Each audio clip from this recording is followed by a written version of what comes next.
This is the story of MadgyFiggysPig.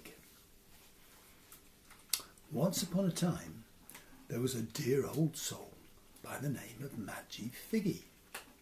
She lived all alone, and more than anything else in the world, she wanted a pig. She took herself down to the market and had a good look.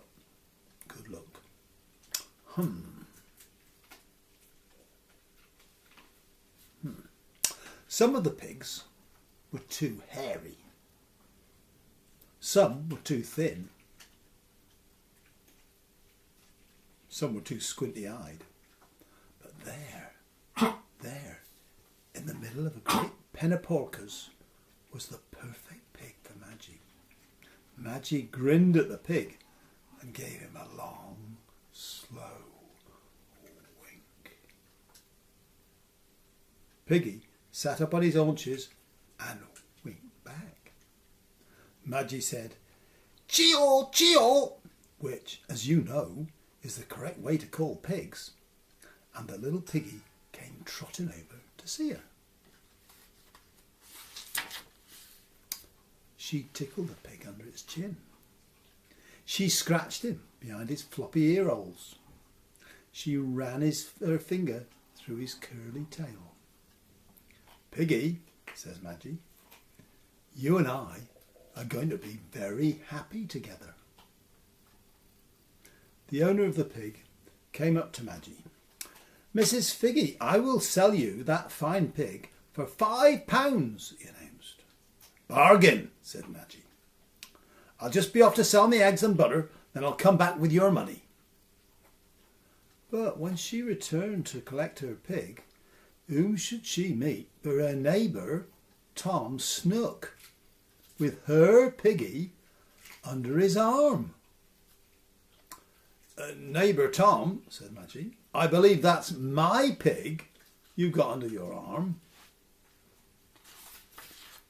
"Oh, no it ain't," says Tom. "I paid £6 for that pig, fair and square. I paid that money, my pig. Hard luck, Madgy."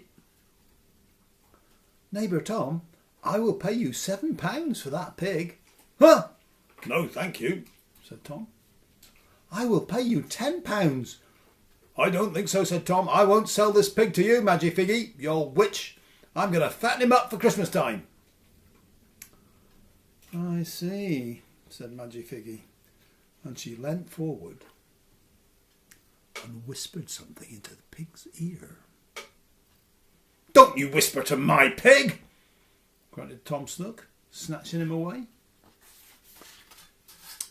But Madgy just walked off with a mysterious smile. Tom got home, shoved the pig in the sty and went in for a cup of tea. No sooner had the cup of tea touched his lips when there was a knock at the door. "Knock, knock, knock!" It was his neighbour, Mr. Angwin. "Tom Snook," said Mr. Angwin, "your pig is currently smashing his way through my cold frame and eating my cucumbers." "Oh, eh," says Tom. "I'd best come and sort him out." Sure enough, there was the pig, rooting his way through the vegetables and causing no end of destruction. Well, it took 7 or 8 men and boys to round Piggy up and get him back into Tom's sty. Tom had to pay for the damage to the cold frame. This time, Tom made sure the door to the sty was double bolted and locked and went in for his supper. But there was another knock on the door. This time it was his neighbour on the other side, Mr. Roscrow. "Tom Snook," said Mr. Roscrow, "your pig is in my begonia bed, munching his way through the flowers." "Oh, hang," said Tom. "I'd best come and sort him out." Sure enough, Piggy was out again, destroying Mr. Roscrow's prize flower beds. Once again, it took half the men, boys and girls of Churchtown to round Piggy up and get him back into Tom's sty. And, once more, Tom had to pay for the damage. "Right, we'll keep you in, boy," says Tom. He put chicken wire round the sty, but the pig still got out. Tom put barbed wire round the sty, but the pig still got out. Tom built it up with breeze blocks, an electrified fence, and Piggy still got out. He was a regular Porky Houdini. Whatever Tom tried to feed that pig on. Oh, and did the pig fatten up? No, he did not. Whatever Tom tried to feed that pig on, Piggy gobbled it up for sure, squealed for more, but got no fatter. Tom tried him on bone meal and fish meal. Piggy gobbled it up, squealed for more, but got thinner and thinner. Tom tried him on pasties and clotted cream. Piggy gobbled it up, squealed for more, but got thinner and thinner. Tom tried him on pilchards and saffron cake. Piggy gobbled it up, squealed for more, but got thinner and thinner and thinner. Soon, Tom had enough of that pig, and he wanted rid of him. Right, he thought, but I'm not going to sell him to that old witch MadgyFiggy. Tom got a nice long bit of string, tied one end of the string around his own wrist and the other end around Piggy's back leg, and began to drive the pig to market. Gee up, he called, and Piggy trotted forward, good as gold. Everything went very nicely for quite some time. Suddenly, a great white hare jumped out of the hedge. It sat on the road right in front of the pig. Pig sat up on his haunches. The white hare gave the pig a long, slow wink and said, "Chee-haw, chee-haw." Then it was gone, zooming away over the edge and up the field. Piggy took one look at the white hare and fairly flew after it, over the hedge and up the field. Tom's arm was nearly pulled out of his socket. He was jerked across the road and through the edge. "Whoa, slow down, stop, Piggy, stop," shouted Tom. But it's no good. Piggy wasn't going to stop. The white hare wasn't going to stop. Tom was pulled up the field and down the other side of the hill. Down at the bottom of the hill there was a stream runs under the road, and there's a drain pipe for the water to run through. The hare, voom, shot in the drain pipe under the road. Piggy, voom, hurtled in after the hare. Tom had his arm pulled out down into the drain pipe and bam, his head slapped up against the side of the road. Ow! He gave a pull. But Piggy pulled back. Oink! Tom pulled harder. But Piggy pulled back. Oink! Oink! Tom could hardly believe his eyes as he watched the white hare climb out the other side of the drain pipe and disappear, trotting away through the bushes. Luckily, Tom had his penknife in his pocket, and with his free hand he managed to get it open, reach inside the drain pipe and cut the string. What a relief! He got his arm out of the pipe, but Piggy was wedged tight deep down inside the drain pipe. Well, thought Tom, how long can a pig wait? He must be getting hungry.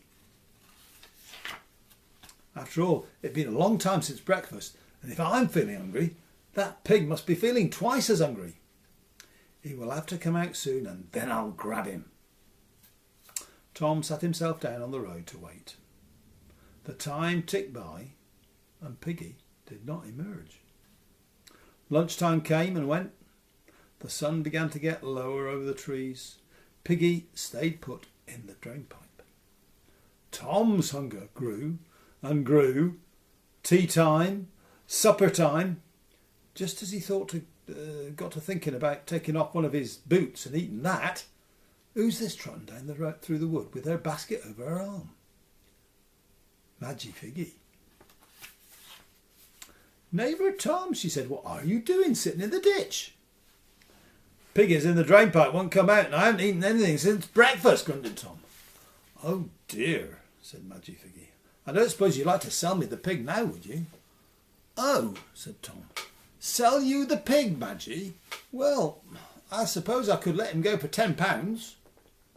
£10, Tom?" said Madgy. "I don't think so." "No, fair enough, Madgy. How about £9? Or £8? I tell you what, Madgy, £6. That's the price I paid for him. I'll be getting my money back." "I don't think so," said Madgy. £5, said Tom. £4, £3, £2, £1. Madgy, have you got anything to eat in your basket? From her basket, Madgy drew a dry, old, crusty end of bread and held it out for Tom. To Tom. Bargain, says Madgy. Tom snatched the crust and rammed it into his mouth. Right, said Tom. The pig's in the drain pipe and you'll never get him out. And off he stamped through the wood, shoveling the bread into his mouth, complaining and swearing all the way home. But MadgyFiggy knelt down by the drain pipe, looked in and gave a long, slow wink. Madgy said, "Chee-haw, chee-haw," which, as you know, is the correct way to call pigs. And the little piggy fairly jumped into her arms. She tickled the pig under the chin. She scratched him behind his floppy ear holes. She ran her finger through his curly tail. "Piggy," says Madgy, "you and I are going to be very happy together." And they were.